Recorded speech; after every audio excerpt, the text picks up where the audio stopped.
So if your piece of shit car is missing the piece that holds this rod, what you do is you order it from Korea, and the Koreans will send it to you really quick.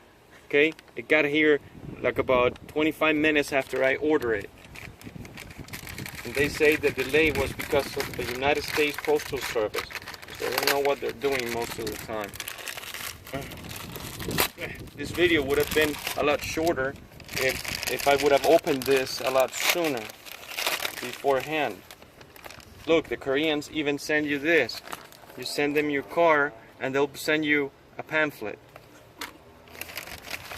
So hopefully it will be in here somewhere. You push it like this, you stick your finger and push out the parts. And the Koreans are so smart, and they know you are not, that they send two of them in case you break one of them. So you just grab it, make sure that this little mouth that's open like that, it's facing that way, right? So when you connect the rod, you connect it like this, right? Okay, so what we need to do is just grab it, put it in here, and press. See how quick that was? That's it, it's done. Make sure you pick up all your trash and your stuff, and voila, done.